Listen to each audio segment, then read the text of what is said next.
Close your eyes and imagine. What if the things in life that cause us the greatest pain, the things that bring us grief, are challenges? Challenges designed to help us grow, to ultimately become what we were always meant to be. We feel like we've been buried, but what if, like a seed, we've been planted? And having been planted, we grow to become a mighty tree. Now, open your eyes. Open your eyes to this way of viewing life. Come with me as we explore your true, infinite, eternal nature. This is Grief to Growth, and I am your host, Brian Smith. Welcome to Grief to Growth, where we dive into the depths of who we are, where we came from, and where we're headed. Whether you're joining us for the first time or you're a returning listener, I want to let you know I'm Brian Smith, your guide in this journey of understanding and growth. And today we're privileged to have with us Dr. Brad Stuart. And Dr. Stuart is a seasoned physician whose career spans nearly half a century. He's navigated the intense environments of the emergency room, the hospital, and the ICU. And he spent 25 years as a hospice medical director. His experiences have taught him that healing is just as crucial as curing. And we're going to talk about the differences between healing and curing. And it's especially important, of course, when the prospects for a cure are no longer on the table. We'll explore a spectrum of thought-provoking topics with Dr. Stuart, from the interplay, as I said, between curing, dying, and healing, to profound questions surrounding spirituality versus religion and the essence of our true selves versus our constructed selves. We're going to go into discussions on the intersection of meditation, psychedelics, near-death experiences, scientific research, and how these experiences relate to our understanding of the brain, of consciousness, and expanded awareness. Now, Dr. Stuart's insights are grounded in both medical science and a deep empathetic connection to the spiritual and mystical aspects of human experience. His website, bradstewartmd.com, offers a deeper look into his philosophy and contributions to the field. So after listening, don't forget to head over to grieftogrowth.com/community to continue the conversation there. And with that, I'd like to welcome Dr. Brad Stuart. Thank you, Brian. It's great to be here. It's wonderful to have you here. I'm looking forward to our conversation today. And I want to start off with this question, the difference between healing and curing, because some people might think those two things are the same. So could you help us break that down? Yeah, sure. I discovered the difference between curing and healing when I was in medical school. My first patient, when I went onto the wards after getting out of the classroom, had very late stage cancer. He was an older man. He had come to the place where I was training, which is one of the eminent academic institutions on the West Coast. I had been so excited to be there, but I was very distressed by the way he was treated. He came there and his wife as well to see if he could be cured. It was obvious to me, even as a third-year student, that that was not going to happen. And not only that, the drug on a research protocol that we were going to give him was investigational chemo, very potent drug. And I called a meeting of everyone as a timid third-year student and said, should we be doing this? It looks to me, what do I know, but it looks to me like he's going to die.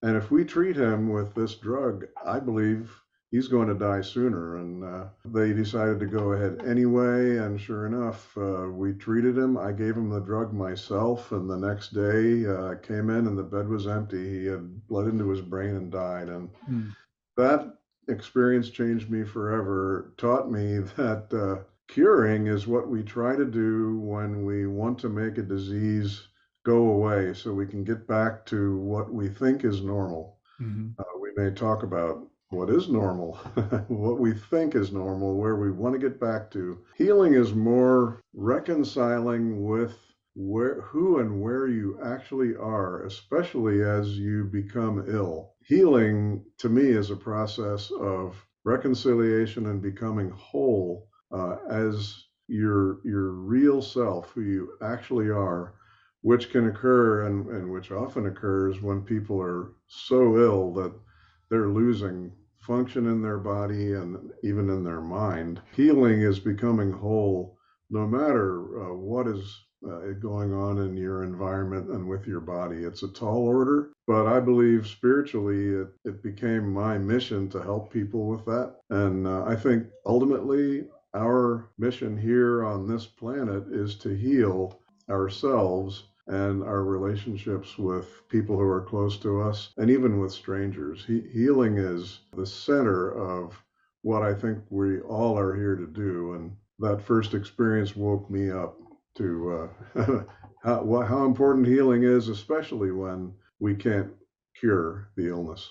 That's a very interesting perspective because as I've talked to people in the medical field, I think a lot of times in medical school, it's a very, let's say, materialistic point of view. And doctors especially are taught, okay, we're here to cure, it's and so they see death, I think, as the enemy. And correct me if I'm wrong here. And it's interesting that you, as a third year medical student, came to this realization that maybe we can't always cure. Yeah, I mean, as a physician, I mean, I don't see patients actively in a practice at this point or in hospice, but all the years that I did it, Hmm. even in hospice, I think curing is our job.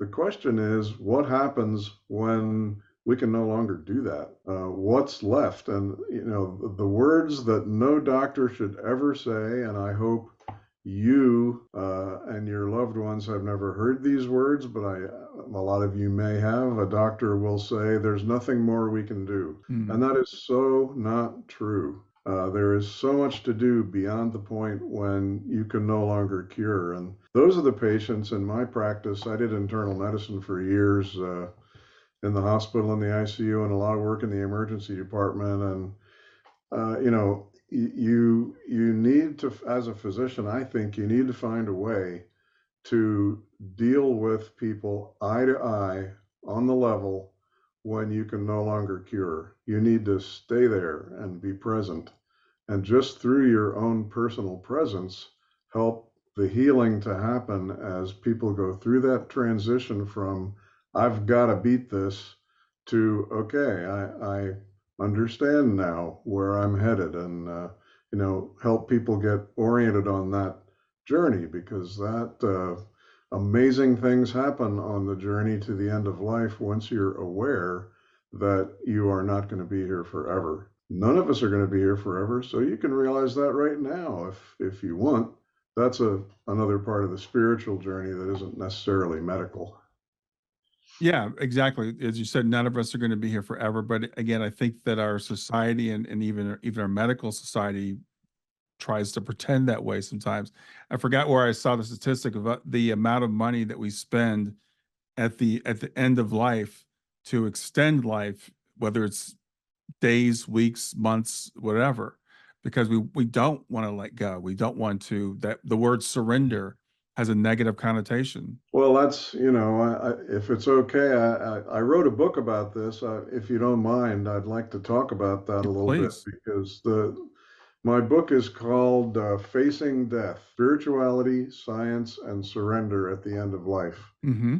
And you just used the word surrender, and in my own spiritual journey as a physician and as a person, the surrender part, I think, is really important.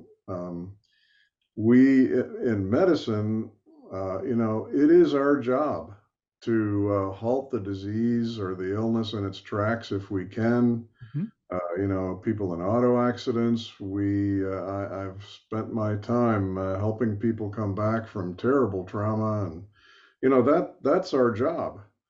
But all of us, uh, in the back of our minds, might benefit from understanding that our time isn't limitless here.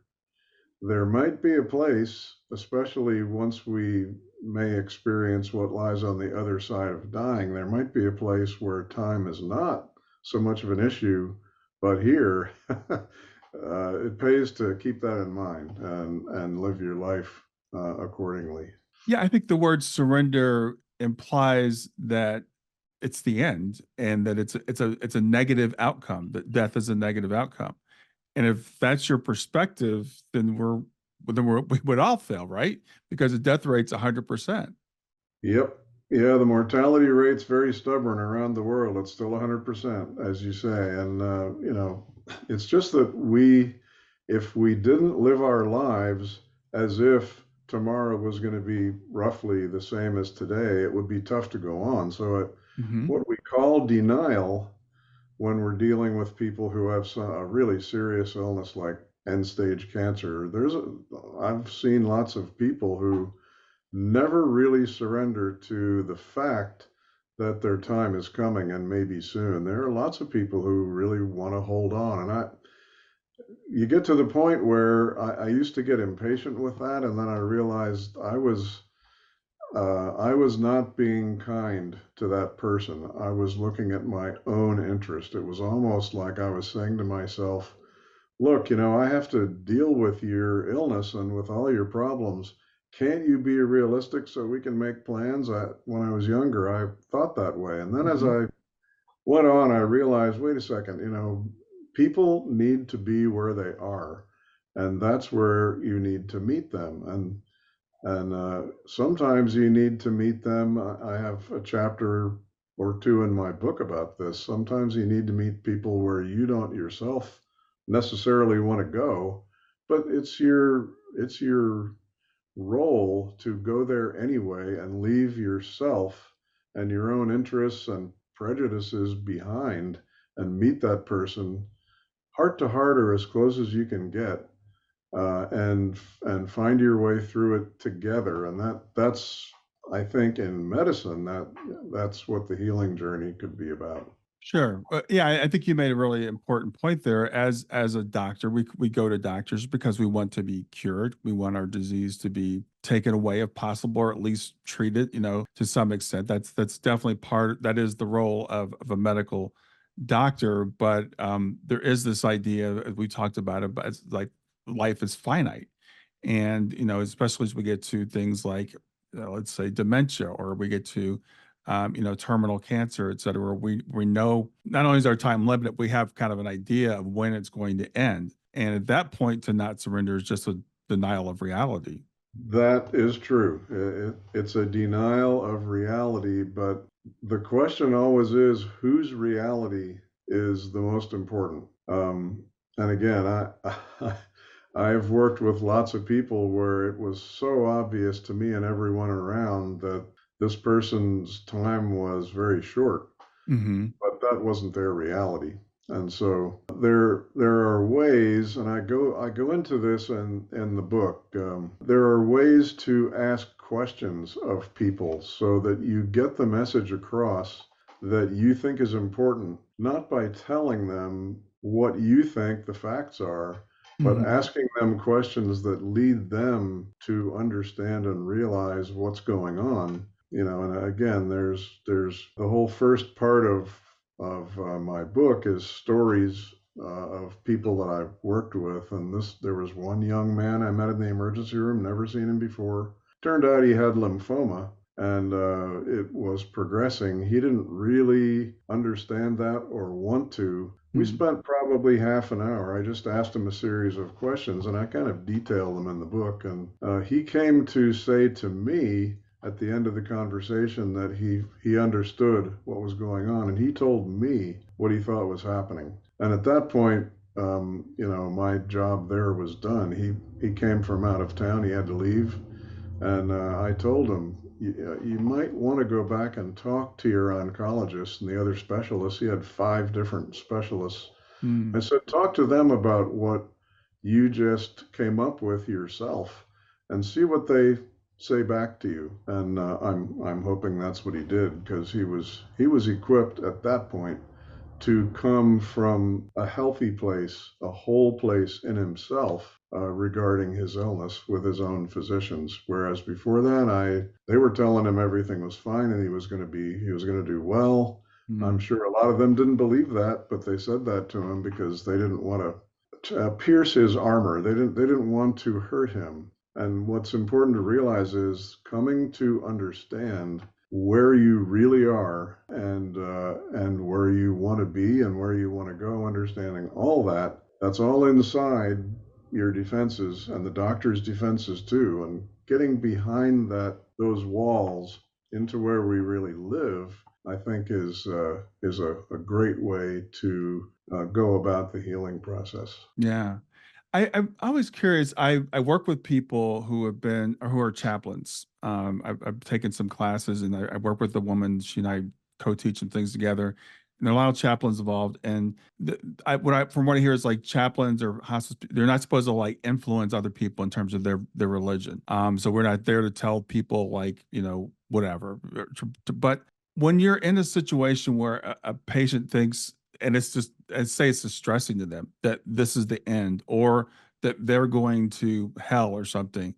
How do you deal with that as someone dealing with someone in hospice? Oh, I wish I could say that was an easy one. It's not at all.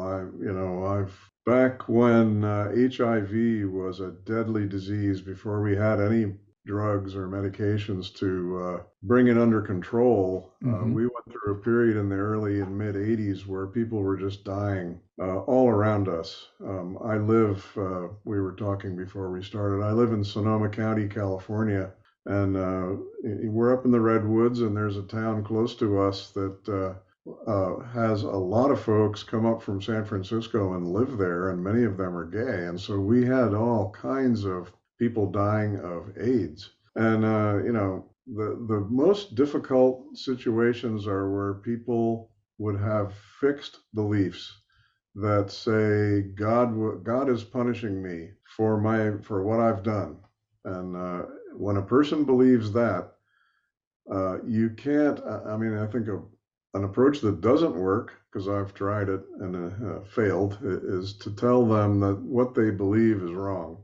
Mm. You have to get in there with them, and they have to know that you're really seeing them inside all the things that they're saying, who they really are, that the part of you that's who you really are is right in there with them. And only then can you sometimes work on the pain and the sorrow and the anger that often is masked over and comes out as statements like, I'm going to hell, or, God is punishing me. Hmm. There are feelings buried down behind those statements that sometimes, if you can get there, and it doesn't take forever, usually, you can sometimes may have some movement, but not always. Those, as we can see all around us, people's beliefs that they strongly hold are very tough to change sometimes. And sometimes all you can do is just be there with them.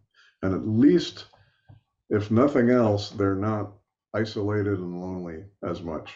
And that's often a step in the right direction. Yeah. So I'm curious about how you came to the conclusions that you've come to, because I know you talk about the real self, the real you versus yourself. And I know you mentioned like what lies beyond death. So what is your spiritual background? Well, I don't have one, honestly. I was raised in a household where my mother was, she wasn't really religious, but she really wanted my brother and me. I was an older brother. Wanted us to go to church. My father was an engineer and a very strict disciplinarian kind of person, Hmm. very wounded person, actually. And he would not allow us. We probably went to church twice, if that. My mother wasn't able to really stand up to him, and he wouldn't let us use the word God in the house. He was Hmm. anti-religion. Hmm. And so I came out after high school and into college with no religious background at all. Um, that changed when I went away and went to college. And again, it's in my book. I mean, facing death, spirituality, science, and surrender at the end of life. The spirituality and science part came out of my exposure to psychedelics in the 60s, late Hmm. 60s, early 70s, back when research was just beginning on psilocybin and LSD. Hmm. It progressed, a fair ways before, during the Nixon administration, all those substances were outlawed. They were put on the same level as heroin, and nobody could touch them. Research stopped. But before that, being interested in science and heading for medicine, the and having experienced psilocybin and LSD myself, and And I tell stories on myself in the book of my own experiences. Hmm. I believed, I knew beyond any doubt that there was real benefit, spiritual benefit, in finding what lay behind the doors that were opened by those experiences. And I directly used some of that same knowledge and experience when I later worked with patients. I think the spirituality and the science of what happens in our brains when we meditate, when we're in the presence of psilocybin or LSD, and because of stories that people bring back when they're revived from near-death experiences, those Hmm. three classes of experience all, I think, shed light on the difference between who we think we are as we're walking around in ourselves, buried in our own personal world every day, versus who we really are, which is underneath all that. And spiritually, I do believe that um, all of the major religions, not just the Western ones, were all founded by people, by visionaries who experienced a level of who they actually are underneath this veneer, or this level that we put on top of that with all our experiences, all our thoughts, the world that our mind builds to get by and succeed in the world. None of that is who you really are. Who you really are is underneath all that. And I think we've been looking at that spiritually for thousands of years. It's called occult knowledge because you cannot explain it or even understand it using your mind. And yet, um, and again, I go into this in the book, the spirituality and the science are coming together because we're beginning to see that it's not just your physical brain that manufactures these experiences. There's something about consciousness that may be wider, deeper, and beyond what our brains can detect and process. There's Hmm. something else going on, and I don't think there. I don't think it helps to put a label on it. Although, if you're religious, you could call it God. Um, the Buddhists have no concept of God, Hmm. but they do say that yourself is not really who you are. They say the same thing.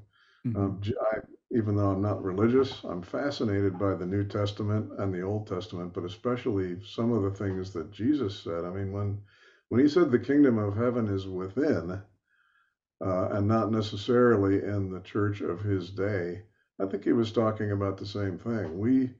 The work you do spiritually that matters, I think, is the letting go of who you think you are bit by bit until you can get down and experience that level of who you really are. And that's the homework that I think it may come in handy to do before you find that you have an illness or you're headed for the end. I think it may help cushion the blow, or if you've lost someone that you're close to, it may help to find that deep central essence of who you are deep inside. Because if anything does survive death, and I think it's very possible that when our brain dies, some element of us goes on. That's the part I'm guessing, and science might begin to agree that if anything goes on, that's what goes on, is that part of you who is your own real basic conscious awareness without any contents or baggage. That part of you may move on. And I think that's just wonderful to contemplate. And I've been with enough people as they died to watch what happens. And boy, it certainly looks like something like that is maybe taking place. Yeah, I know you're very cautious with your language, might be, and yeah, it's interesting. I think that again, in our society, we're almost afraid to assert. But I think there is so much evidence that I say to people, it's not proven to a certainty. I think it's proven beyond a reasonable doubt, if we were going to use courtroom language. But when you talked about science and spirituality, I think a lot of people see those two as being at odds with each other. I personally don't. I'm an engineer by training. I've been researching the afterlife for conservatively, I'm going to say 40 years. And I've seen a lot of evidence, and I see where science and spirituality is starting to come together. And scientists are starting to at least admit we don't even understand consciousness. So maybe we can't explain it materially. Yeah, explaining consciousness is one of those dilemmas that science has. Science has not been able to explain what consciousness is or where it comes from. And even if we do succeed in explaining what part of the brain turns on when you're conscious, I don't believe that's going to explain what consciousness is. I think consciousness is experience. And what's Exactly. ironic is that all science is based on empirical observation. And so Exactly. when you look at, I mean, look at near-death experiences or REDs, R-E-D, recalled experiences of death is what researchers now are calling them. Near-death experiences have always been interesting, but they were always considered kind of odd, and who knows when they were it could happen. Now, since the 60s, we have resuscitation science and critical care have just exploded. And so we now routinely bring people back from cardiac arrest and from, again, I have a story in my book about a woman who had to have her heart stopped and her blood completely drained from her body in order to repair a large aneurysm, a ballooning out of one of the arteries in the back of her head. They had to go all the way around to the back to get rid of this thing Hmm. because it was going to kill her. Hmm. And she was they were monitoring her brain function. Her brain was completely off. No brain activity whatsoever, no blood pressure, no heartbeat for quite a period of time. And not only was she not unconscious, she was profoundly conscious. And I'd encourage you to read the story because it was documented on the BBC. She's maybe the Hmm. most eminent, near-death experience story that's been told. It's the details are really impressive, and it's just one more piece of evidence of empirical experience that, put together with what we're learning from brain imaging studies, uh, starts to make it look as though in meditation, on psychedelics, and in near-death experiences, something bigger and deeper is going on all the time, but we're starting to be able to begin to measure what it might be, Hmm. looking at the fact that in meditation, there's a part of your brain that controls your sense of yourself, who you are. That's in experienced meditators that brain center is really turned down on psilocybin or LSD at adequate doses, and that we now use in psilocybin therapy for people who have horrible fear of death, who have cancer, and are just debilitated by, disabled by their fear.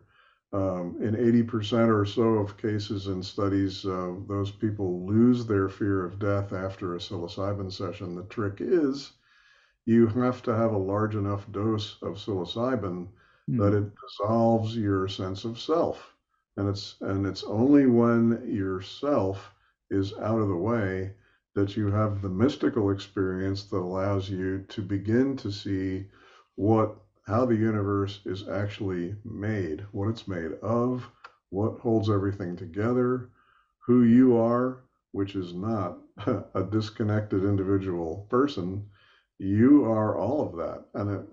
And I could go on, but I won't, because trying to portray mystical experience in words is ultimately you just can't do it. You can hint at it or point toward it, like your finger might point at the moon, Hmm. but you can't really describe it. It's the experience that matters. And uh, on brain imaging, on psilocybin, that center that mediates your sense of yourself, who you are, is turned way down.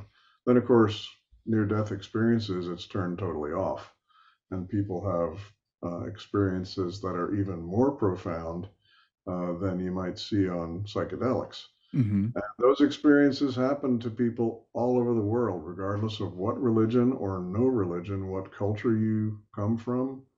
Those stories come from every part of the world, and they're remarkably similar in nature and in even a lot of the details. So it's looking like something is happening with that, and what seems to be happening is you can begin to experience what is actually real the more you're able to let go of yourself and be in that place that of pure awareness that's at the core of who you actually are. Yeah. I was going to ask you to explain the connection between psychedelics and near-death experiences, but I think you already kind of did. It's this, and I see the brain as like a reducing valve or like a filter.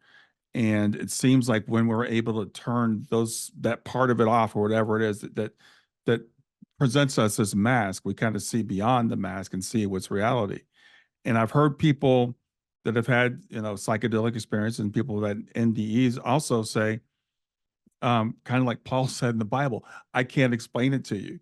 The things that I saw, the things that I experienced, you have to experience. It's not something that we can even put into words. Yeah, I think that once you experience who you really are, and it doesn't require you to take psilocybin. I open the second part of my book telling a story of something that happened to me when I was in a very rural emergency room with no backup, delivering a baby, and the head came out and the cord was wrapped twice around the neck. The face was blue, and when that happens, you have to act fast. So I, I the baby was delivered. I put my left hand under her neck and shoulders and my right hand under her butt, swiveled her around so she was sitting in my lap, and I was about to unwrap the cord from her neck when she opened her eyes, and she looked me right square in my eyes, which newborn babies will do that. Later on, even hours after that, they start becoming less focused, and it takes a long time to get that focus back for many newborns. But Hmm. often when they're born, they look right at you. And I had the most profound experience of meeting a human being in their first moments on Earth. Hmm. And this is again, it's very tough to talk about what this means, but when she looked at me, she looked right down into the core of me, and she woke me up. That was one of a number of wake up experiences I've had dealing with both ends of life. And Hmm.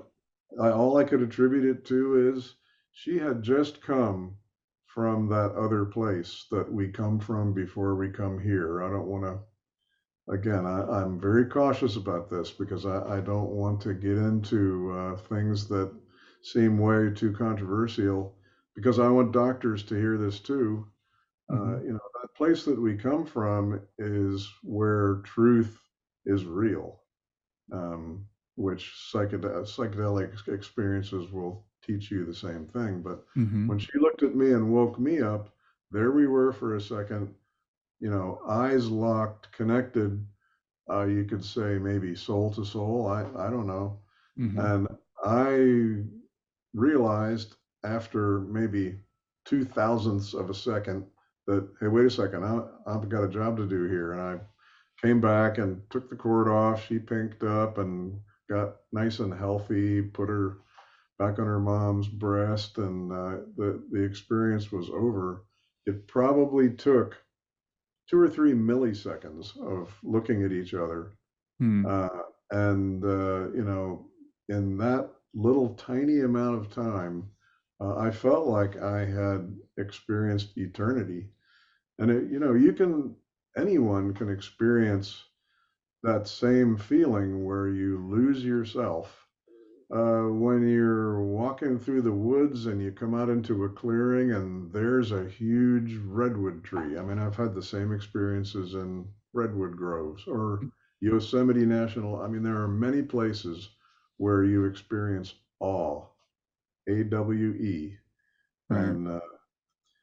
And since there are people watching this who may be experiencing grief and loss, I I can't tell you how many times I've been with people who were dying and their families where tragedy was heavy in the air. And I realized as we were together in that place that the word awful, which is what many of those experiences feel like, Yeah. and what grief feels like when it comes back at you again and again and again over time after a loss. Those are awful experiences. At the same time, they are full of awe. It takes a moment to breathe into them and realize how deep they are. They're dark. They're deep and dark. But Yes. there's truth in life that comes through darkness and depth. It's not all about light and transcendence, although that's important too. And maybe for all I know, they're the same thing. Yeah, I was just listening to a podcast this morning, and they were saying something that I say all the time. It's like suffering is built into this world. It's built into the experience that we have when we're here. There's pain here, and the pain often can, I should say, lead to growth. It doesn't necessarily lead to growth, but it can. And we were talking before we started recording. You asked me if this picture behind me is my daughter, and it is. And she passed away 9 years ago at the age of 15. And when I tell people that, the natural response is the human response is empathy, and people tell me, "I'm sorry, it's a tragic thing." And of course, it was for me at the time when it happened, but it's also led to a tremendous amount of growth for me and a lot of other people around me. And my daughter is the reason why I do what I do. And I don't see my daughter's physical passing as the end. I really want to get this message out to the world, and I appreciate people like you that want to speak to those scientists, those doctors, those kind of people. I would like to as well, but a lot of times they get very turned off just by the language that we use. I was dealing with someone and they said, "There's no evidence for what you believe." And I said, "There's lots of evidence." So I sent them to Dr. Julie Beischel, the research she's done in mediumship. And I sent them to Dr. Gary Schwartz. I said, "Go look these people up and look up the work they've done." And they came back to me immediately and said, "Oh, you didn't tell me this was about mediumship." And they totally rejected everything I had to say. My argument, that is not a scientific approach. And we've kind of ceded the high ground to the materialists, and we're very cautious by saying their worldview is the predominant worldview. Let me kind of tease you with this, but the worldview that I think you and I share predates all of that. It goes back tens of thousands of years. Yes, it does. And I think we're in a period now where science and technology have had such an impact on our world that we've become convinced that that materialistic view of things is all powerful because it has such power in the world. And you can't deny that. I mean, I'm a Mm, scientist myself. sure. You can't deny.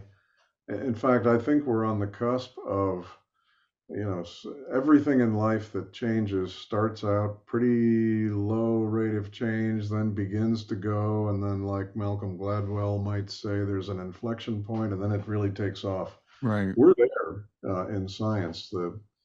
The discoveries that we're making every day, and the ones that we're about to make in artificial intelligence and other branches of computer science, and I'm not going to detail them. You can't deny that in the progress in the world, the material world, science is the way it works. I I used to be in a place where I thought that's all there was. Hmm. But then I spent more time with people who were suffering and people who were dying, and I got interested in spirituality and tried to bring the science with it. And I just think we're in a sort of an interlude here where science has really won out in everybody's mind because of Hmm. all the successes. But as you say, for thousands of years in the past, there's been this knowing. Um, I mean, being a scientist myself, having done research, science never pretends to know everything. Now, when you're a doctor applying science, you feel like you know. I mean, you can't go about your work as a physician without feeling that you know how to diagnose illnesses. Once you hit on a diagnosis, which you can do really fast once you have some experience and a lot of knowledge, you nail down the diagnosis and you come up with a treatment plan in your head. That whole experience may take seconds, and you know that you're right, and you better know that you're right, Hmm. because if Yeah. you doubt, you can't do anybody any good. Right. So, but science, if you step back, science never will say that it knows the truth. Science will just say, "Hey, our experiments, our research results have brought us closer to what we think is the best way to explain whatever phenomenon we're studying. We Hmm. are not going to tell you that we're certain of anything." That's honestly one big difference between religion and science right now, Sure. because religion, people who really, really are believers, and I'm not saying this is a bad thing, but one of the appeals that religion has is it gives you certainty. You know, there are people out there who just know that they know the truth. Hmm. Science will never say that. Science will just say we're getting closer, but we'll never actually be there.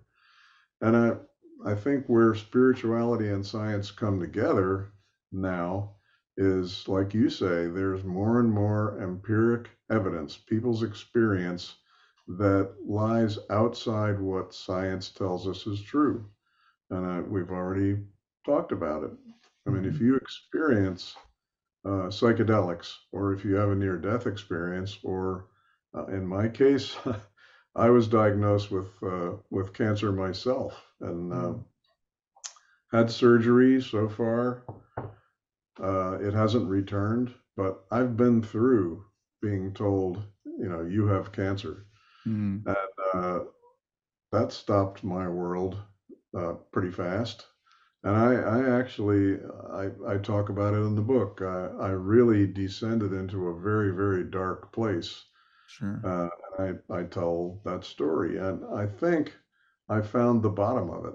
So when you say there may be benefit in these dark times and in this grief, I think um, one of the bigger mistakes you can make as a healer is to say to someone, you will find your way through this, or this will be better for you if you just give it time. I mean, that can be a mistake, because when you're really in a dark, dark place and someone tells you that there's something else, inside, or if your place is as dark as it can be, they're wrong.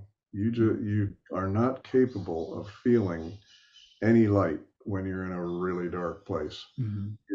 That's why I say it's very important to be there the best you can and not try to say, hey, there's something other than this. That's like saying, I know that you don't really know what's going on. Yeah. you Yeah. you think things are terrible. I'm here to tell you that you're wrong. Right. And that's not healing. I think science now is in this position where we think we have the truth. We have the approach that works, even if we don't know everything, we're on track.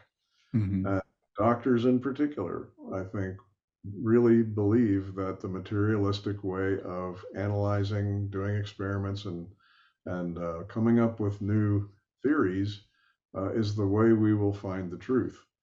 What those people, I don't think realizes there's all kinds of evidence now coming in that if you let it in, you realize we're in the same place that scientists were in a century ago when we first learned about electricity. I mean, Yeah. we knew nothing about the forces, and when they started to be discovered, many of the scientists who discovered those things were poo-pooed out of the room because it Yes. didn't agree with people's theories. And that's where I think we are now. Um, Physics is already telling us that we can't describe reality. We can't know what ultimate reality is. It's uncertain. All we can do, the best we can do, is get close with probabilities. Right. And that's the right attitude. But I think applied scientists and medicine, we have a ways to go to soften up our attitudes before we can really accept that. But I think at some point, I think it's already starting to happen. I think it's important whenever we have these conversations. I always like to throw it in there is to differentiate between science and materialism because science is a methodology. As you said, it's based upon empirical, it's based upon observation, which is interesting because that's all based on consciousness, and that's a whole nother conversation. But people will claim they're taking a scientific approach when they're really taking a materialistic approach. And I would say materialism is just another ism. It's just another belief system. And people don't understand that that is a belief system. So when someone tells me, for example, that mediumship is impossible, it's just like the guy that discovered bacteria that they ended up throwing in an asylum eventually because he kept trying to tell people there are these little invisible things that are causing people to get sick. And scientists said, no, that's impossible. That doesn't exist.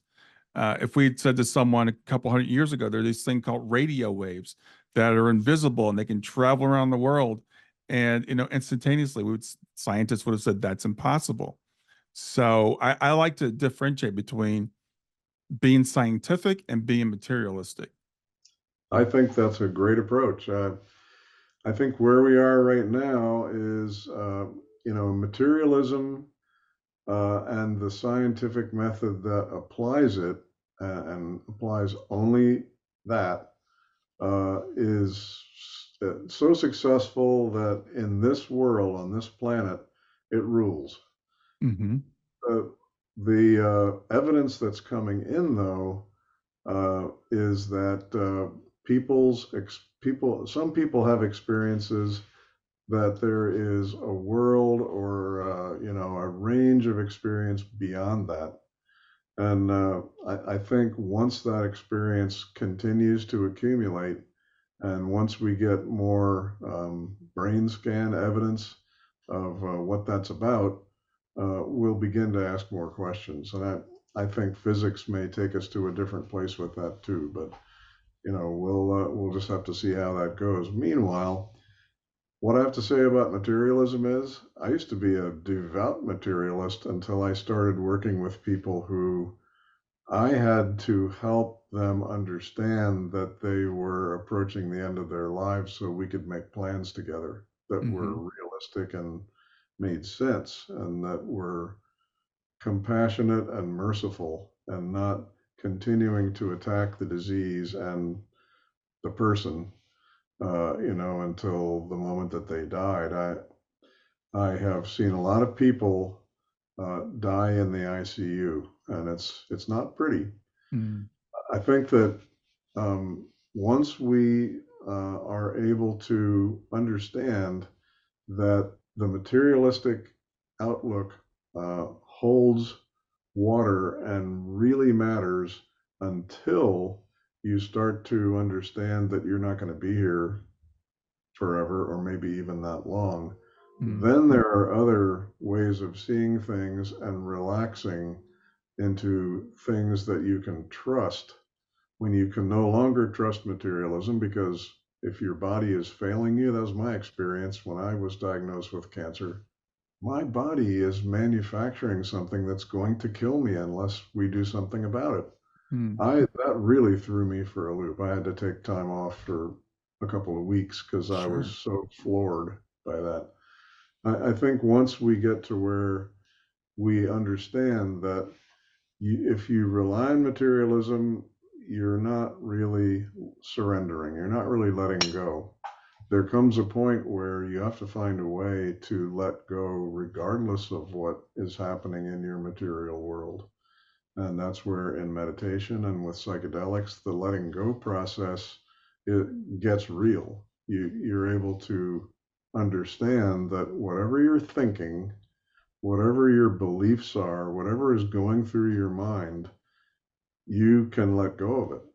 And oh, by the way, you can either learn to let go of it now, or you will have to let the dying process do it for you, because that's what happens in the Mm. dying process, uh, particularly with chronic illness. I mean, you lose parts of yourself Yeah. little by little, Yeah. and adapting to that is so hard unless you have some way of trusting and being able to let go little by little until when you reach the time when you're really ready to leave, you have let go of everything because you're going to anyway.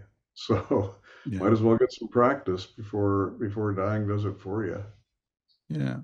Well, Dr. Stewart, after having worked in the ER, the ICU, and in the hospital, and also working in hospice, which is kind of the other end of that, because one where you're fighting like hell to keep people here, and the other one where you're saying, okay, it's time to let people go. How would you like to see our medical system change? What kind of changes would you like to see in either the training or the implementation? Well, that's a great question, and the stories I tell in my book when I wrote this book and decided to call it Facing Death, Spirituality, Science, and Surrender at the End of Life. I was really thinking about who I was 50 years ago when I got so upset and so actually angry at how my first patient was treated. I was trying to understand what is it that got me so angry, because nobody else around me, none of the other students or house staff or doctors seemed to have any of the upset that I did. Where did that come from? And why was it that I wound up dedicating my life to working with people who were dying? What brought me in that direction? Because I had never sat down and thought about it until I wrote the book. Hmm. And so what I that has to do with what I would like to see happen in medicine. I think things are changing. If you read the book, you'll read stories about what happened to me back, well, 40 to 50 years ago. And things are changing even now. We have more attention to at least listening to people's spirituality and asking about their religious preference. The doctors are now being taught to be more open to people's beliefs, and that's a step toward uh, doctors being trained to open up inside themselves and be closer with people where they actually are. So I think we're partway there. We're beginning to train physicians to inquire and not just run over, what people believe. Mm. What I think would be a great next step would be to begin to train doctors to find who they really are inside themselves.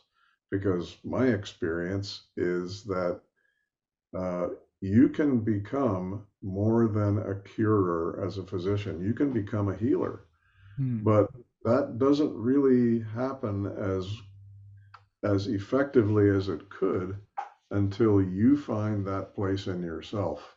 Then, when you're coming from there, and it's so much easier to find that place in another person, and then you're together, and you're no longer separate.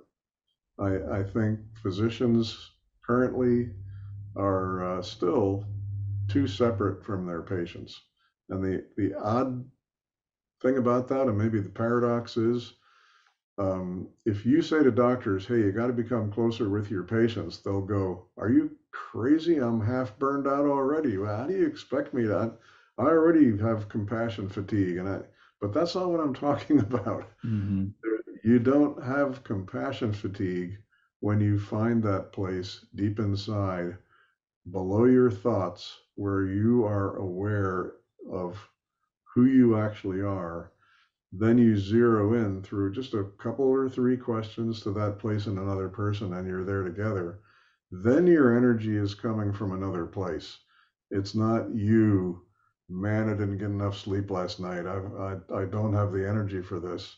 You're beginning to bring energy in from whatever lies beyond just who we are in our physical bodies. And there's nothing woo-woo about that. It's a fact that that can be done. And I think people in hospice have learned how to do that. Even in hospice, we don't talk about it that much, but there are hospice nurses who all day, every day work with people who are dying and never get burned out. In fact, they're invigorated by it. And I think they've learned how to make that deep connection, not just with people who are suffering, but with who they really are inside. And that's what I wish we could focus on more in medicine, because it can be kind of off-putting to see doctors who dart in and out of the room. And it's ironic because it doesn't take more than a few minutes to meet people where they really are and who they really are. And you all have experienced, I hope, doctors who can do that. It's just I don't think we spend much time teaching it, and that'd be the spiritual part of healing that we could impart, I think, better to doctors in training than we do. Nurses are much better at it, but a lot of them could still learn more too. Yeah, I didn't I didn't want to presume to say that, but that's what I've heard, that nurses tend to be better. Doctors go to medical school. I think some of that's trained out of them, that you can't be too empathetic. You have to compartmentalize. You can't don't get too attached. That's not your business. Just deal with the body. But the nurses are the ones that are there often in the room when the patients are passing, and they're there when the patients actually make their transition. And they actually experience some of this crazy stuff that you and I know exists, shared death experiences, uh, loved ones coming to visit, all kinds of stuff that happens at that transition moment. And they come to realize there's a lot more going on here than just his body stopping to function. Yeah, no question, man. And I think I've known a number of physicians who have really learned uh, what I see as the spiritual side of healing.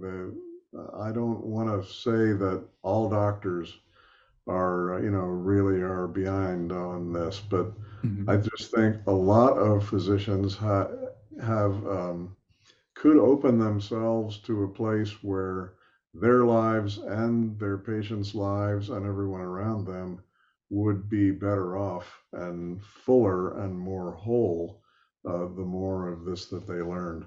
Nurses, I think part of nursing is compassion and being close to people. Doctors are taught empathy, but I think there's a difference between teaching the principle of it and helping to promote and foster the experience of it. And I think that's kind of would be where it would be great if we could go toward that. Awesome. Well, Dr. Stewart, we're coming to the end of our time. You mentioned the name of the book a couple of times. If you could just say it again so people can pick it up and tell people where they can reach you.